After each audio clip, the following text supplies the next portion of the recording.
上邊我就行得多啊，但係企喺呢個位置我都係第一次啊，好難得同埋好榮幸嚇，參加我哋中山自媒體協會組織嘅，我哋中山咁多位網絡達人一齊坐上呢隻灣中藍鯨呢隻郵輪啊，換個角度去參觀我哋呢條耗資460億打造嘅珠江口東西兩岸連接嘅關鍵一環深中通道啊嚇，從呢個角度睇依然係非常之震撼，而且咧我哋坐船啊係可以吹海風，嗰種感覺啊完全係唔同嘅。我覺得大家如果週末嘅時候，亦都可以帶我哋嘅屋企人過嚟，換個角度打卡一下我哋中山嘅其他風景，真係好舒服。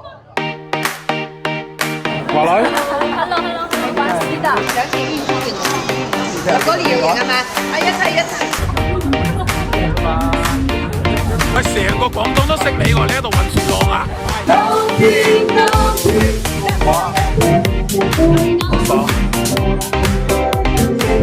你係醒目啊！哇！我哋做地產可以做到明哥咁 casual 嘅話，就係成功啦！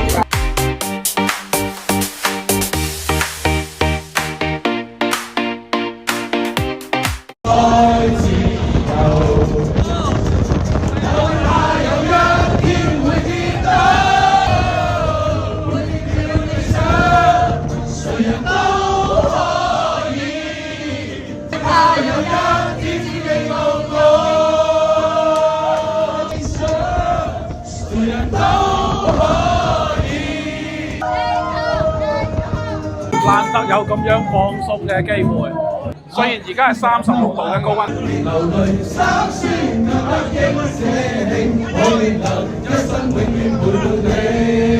Later。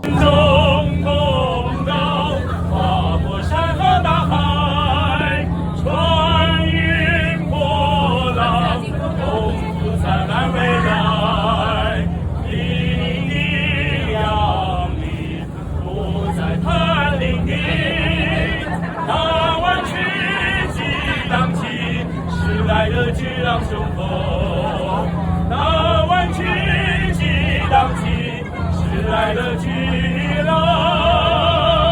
雄风。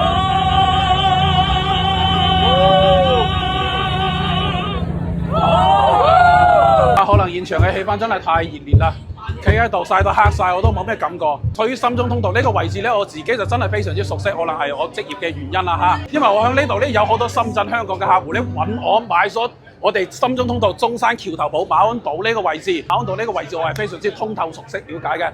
但係作為一個土生土長嘅中山本地人嘅我，各種遊玩玩樂嘅位置我都係非常通透熟悉了解嘅。所以過嚟中山呢，不只係揾我買貨嚇。對於嚟中山玩呢，我都係半個專業嘅。如果大家有需要嚟中山玩嘅，都可以揾阿豪，我會根據我自己嘅攻略同大家分享一下。歡迎大家嚟到我哋大灣區中山打卡呢條美麗嘅深中通道。